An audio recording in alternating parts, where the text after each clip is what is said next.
My dear brothers and sisters in Christ, doon po sa isang parokyang pinanggilingan ko, once a month, I celebrate Mass in a drug addiction rehab center. Ang pangalan po ng rehab center ay Gaudentia. Ibig sabihin ng Gaudentia, rejoice. May mga pag-asa ang drug addict. Kung paano there is hope for the flowers because of the butterflies, at ang flower ay magiging bunga, may pag-asa ang mga drug addict upang sila ay bumalik.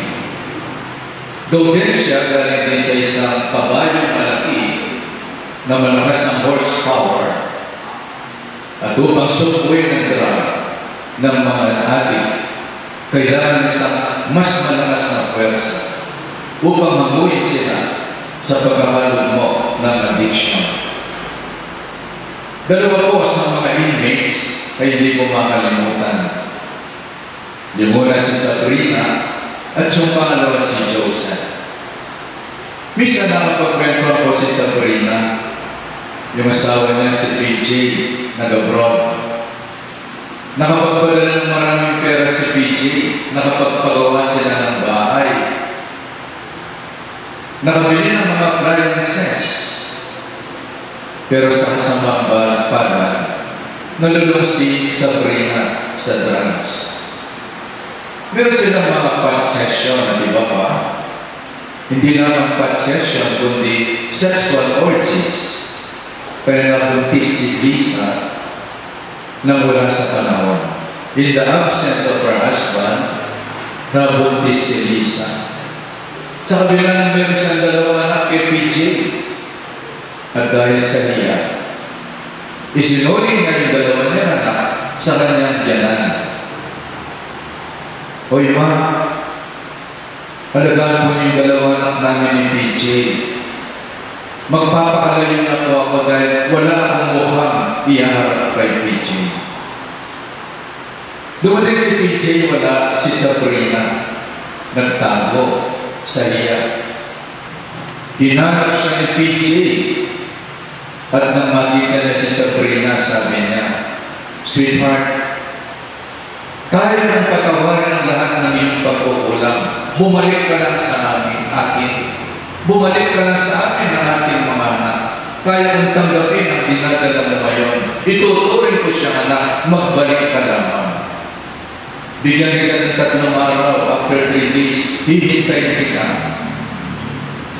After 3 days, nagbalik si Sabrina sa kanyang asawa.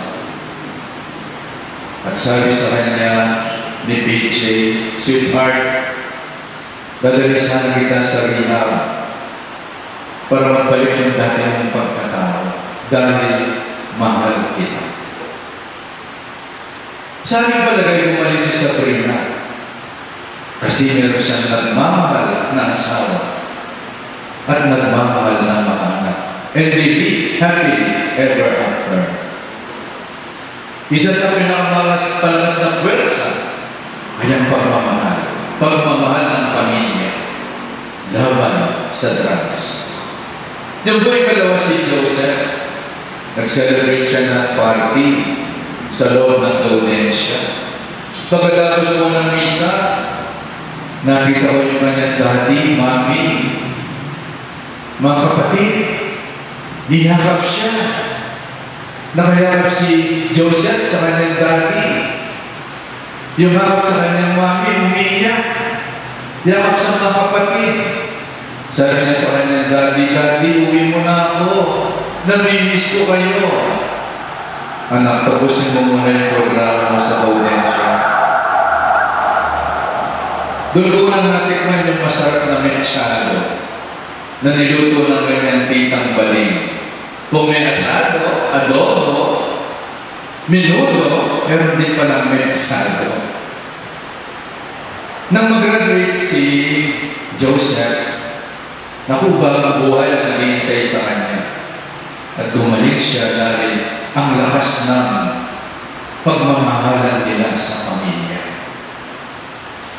Many brothers and sisters, kung minsan po may mga tinatawag na recidivist Yung po mga recidivist, yun yung mga drug addict na nakalabas na, ngunit bumalik muli.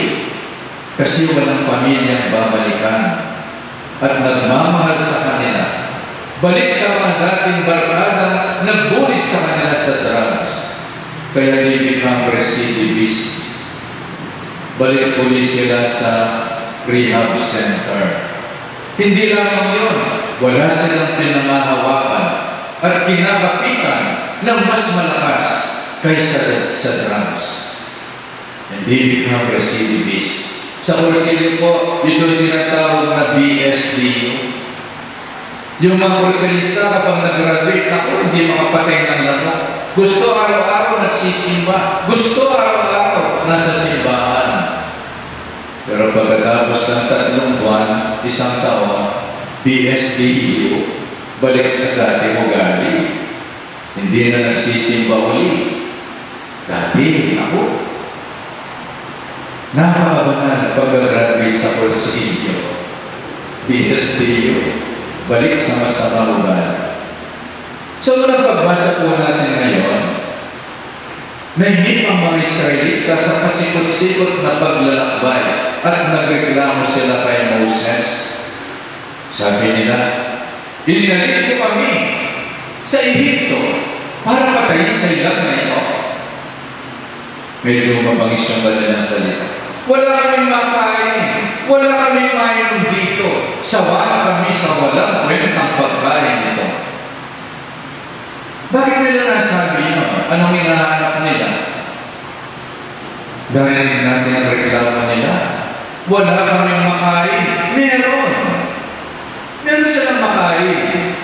Dahil nagpapadala ang Diyos sa kanila ng mana at bubo araw-araw. Kaya nagsawa sila. Sawa na kami sa walang kwentang pagkain ito. Puros pangat. Hindi yung pangatlong init, kundi pang-4 na taong ulit-ulit na pagkain ng mana at bubo. Kaya magsasawa nga naman sila. E pagluto mo yung asawa ng paksiw sa umaga, paksiw sa tanghalian, paksiw sa dinner, baka dugtungan nila pesa. Uli na naman pa kami doon, mga paksiw. Doon sa isang parang pinunta ko, kapag hindi niya yung tatay, pag hindi raw na gusto yung ulam, tinatapon niya sa pintana. Huwag naman, pagkain niya. Pang-4 na taon na ulit-ulit na mana at bubo, nagsawa ka naman sila. Bumbuhay mo nagsawa. Sana sa buong buhay natin. Tingnan nyo, 4 taon, nagsawa sila. Sa edad ngayon, higit na 40 anyos ka na, 60. Nagsawa ka na ba sa misa? Hindi. Hindi nakakasawa ang misa. Dahil nabubusog tayo sa mga salita ng Diyos. At ang amo sa kanila ay magdawag. Ito sana Diyos at ang makipagdamo. At huwag tayong magre-reklamo sa pagkainan. Sabi na kay Moises, wala kami mainom dito. Bakit sawa na sila sa tubig? At kapag may tubig, nauubusan lahat sila. Sawa na sila sa coconut water. Nauubusan din sila. Naghahanap sila ng Red Horse, Emperador Light, Sunny, at iba pang masarap na inumin at malamig. Nako, pineapple juice o kaya orange juice. Dahil wala gano'n sa disyerto. Nahilig sila dahil walang nightlife, walang karaoke, walang inuman bar o grill, walang mga entertainment bar. They cannot enjoy the present moment and the presence of one another. Alam ko ninyo sa panahon ng COVID, huwag tayo magre-reklamo sa pagkain. Kaya nga we pray the grace before meals and grace after meals. Ibig sabihin ng grace before meals, pasalamat bago kumain at pasalamat pagkatapos kumain kahit ang una ay dagatapan niya. O kaya domong bangkong. Yung iba nakakapagdamot, gatas tigli. Pasalamat ka kapag may kanin ka na, may tubig, may asin. Solve ka na nun, yung iba gano'n. Yung iba toyo at taba, dinalagay sa pagkain. Di nga ba, alubebe at ikalamansi, tapik-tapikan dyan. Kaya parang si Dolphy, inaamin niya, yung niluluto ng kapitbahay, habang kumakain siya ng kanin. Amoy ka na yun, ha? Pero solve na siya nun. E tapos sana magreklamo yung pamaman. Pasalamatan natin ang Diyos kung anong meron sa lamesa. Alam mo, may isang bata, reklamo sa akin siya ng magulang niya. Father, nahihirapan na ako sa anak ko. Ayaw niyang kumain kung hindi fried chicken mula sa McDo. Naku, gusto mo McDo araw-araw? Mahawakan mo sa magulang mo. Hindi biro-biro yan. Mami, McDo. Araw-araw McDo. Matuto kang kumain ng pinakbit, ng gulay, masarap yan sa katawan.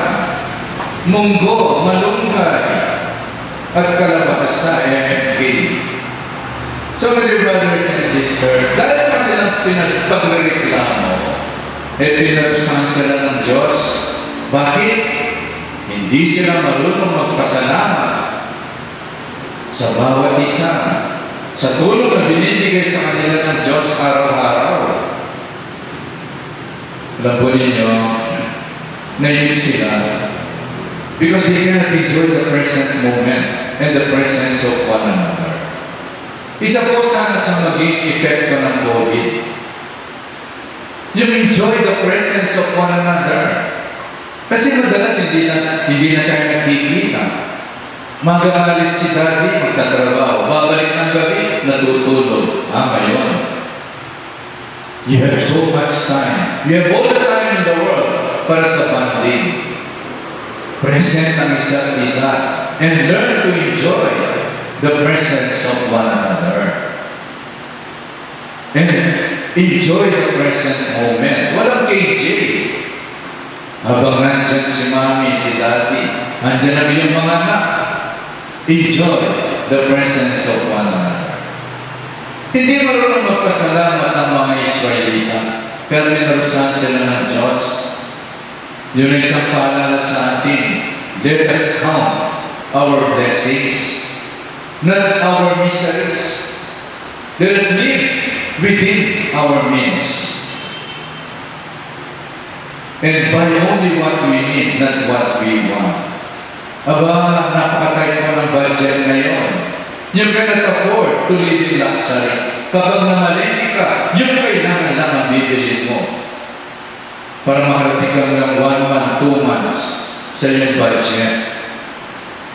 Mahirap ang walang budget. Kahapon nga, meron isang gusto magpatiwala sa preach. Wala na rin siyang may pakain sa kanyang mga anak at sa kanyang pamilya. I-respect ka. Kung ano ang meron, huwag natin hanapin ang wala. O kaya mga kids, kabataan, sa oras ng lapag, huwag magre-reklamo.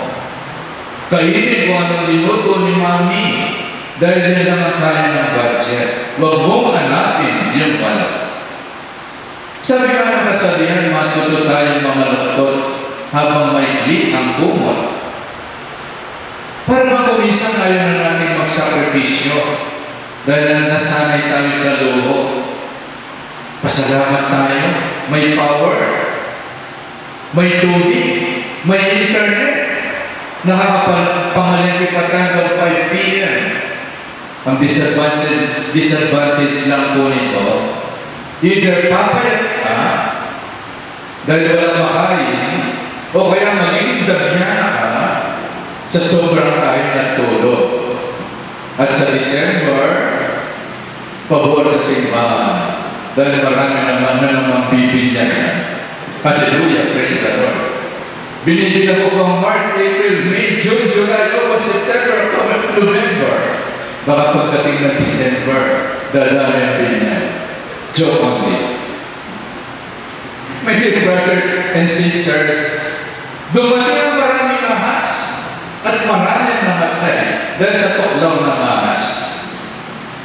Pero tumunod sila kay Moises, sinabi nila, nagkasala kami sa Panginoon at sa iyo. Kaya pinarusan sila ng tuklaw na ahas na nakamamatay. Idalangin mo sa Diyos, paalisin ang mga ahas nito. Kumisan po, naalala lamang natin ang Diyos kapag may problema tayo o may nangyaring trahedya sa ating buhay. Pero sa oras ng kaligayahan at kasaganan, nakakalimot tayo sa Kanya. Grounded tayo sa mga bahay. Hindi tayo makapunta sa simbahan. Ang simbahan na pupunta sa inyong mga bahay, telemisa. Sana sa lahat ng araw. Ngayon, araw-araw, nagsisimba tayo. Noon, minsan isang linggo, kung minsan sa isang buwan, kung minsan tuwing Pasko lamang, Holy Week at birthday natin, at kung patay ka na, pagmimisa ka pa ng pari. Ngayon, araw-araw. Dahil madalas nakakalimot tayo sa Diyos. Nagpapaalala ng Diyos sa atin. Kaswertihan. Aldo, makasibata, OLBP, SOCOM, live streaming. Noon, hindi man natin naalala magsimba. Dumalangin na si Moses at ganito ang sagot sa kanya ng Panginoon. Gumawa ka ng isang ahas na tanso. Ilagay mo sa dulo ng isang posting mataas at sino mang matuklaw ng ahas na tumingin doon ay hindi mamamatay. Ganyan na ang ginawa ni Moses mula noon. Lahat ng natuklaw ng ahas, ngunit tumingin sa ahas na tanso ay hindi namamatay. Milagro. Isang tanso na ahas. Kapag tumingin sa ahas na ito, hindi sila namamatay. Totoo nakakapagtaka. Ang Diyos mismo ay nagpagawa ng isang larawan. Hindi larawan ng isang santo, kundi isang larawan ng ahas. Ito isang patunay na hindi bawal gumawa ng mga larawan. Dahil ang Diyos mismo nagpagawa ng larawan. Di ba meron tayong larawan sa ating mga bahay? Larawan ng magulang natin upang lagi natin maalala ang kanilang pagmamahal. Meron larawan ang mga bayani upang alalahanin ang kanilang kabayanihan. Meron tayong larawan ng mga santo upang paramalan at tularan ang kanilang kabanalan.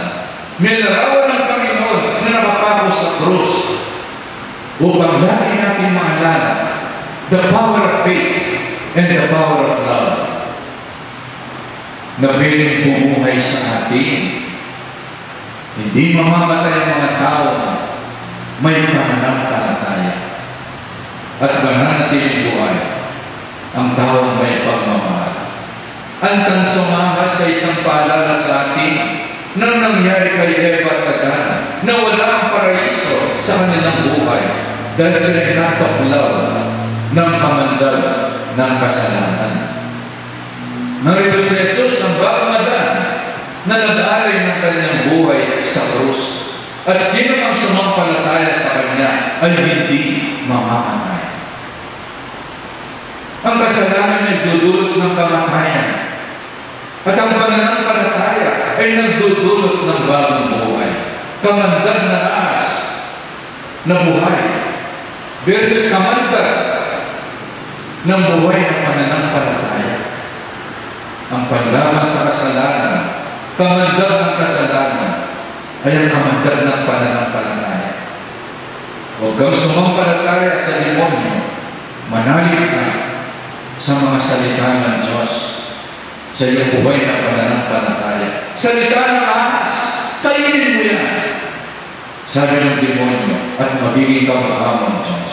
Naniwala si Eva sa mga salita ng demonyo at napaglaw siya ng kasalanan. Maniwala tayo kumapit sa mga salita ni Kristo. Kaya sinabi ni Jesus ngayon sa Ebanghelyo, mamamatay na kayo sa inyong mga kasalanan kung hindi kayo maniniwala, ako ay siya ko. Yan ang pangalan ng Diyos. I am who I am. Ang Diyos na walang, na hindi past nor future. God is not bound by time. He is I am who I am. The eternal presence. But dear brothers and sisters, meron ba akong kaibigan si Jeffoy? Dating drug addict. Hindi ko alam, sinusundan pala ako ni Jeffoy sa lahat ng ating mga misa upang makinig sa ating mga homily. Nakasingle. After 2 years, dinabilan ako ni Jeffoy. Alam mo, Father, nagpapasalamat ako sa iyo dahil niligtas mo ang buhay ko. Dahil akong drug addict, Father, patapon na ang buhay ko. At siguro kung hindi kita nakilala, patay na ako ngayon. Wala akong pamilyang uuwihan dahil puros kami away. Ang asawa ko, warframe, masyadong selosa, laging nagwawala, at kung minsan, pinahabol pa ako ng taba. Pero nung isang Father, narinig kitang magmisa, kumapit ako sa mga salita ng Diyos. Salamat sa Diyos, Father. Salamat sa iyo. Naging normal ang buhay ko ngayon. Binago ako ng mga salita ng Diyos. Ayoko nang balikan ang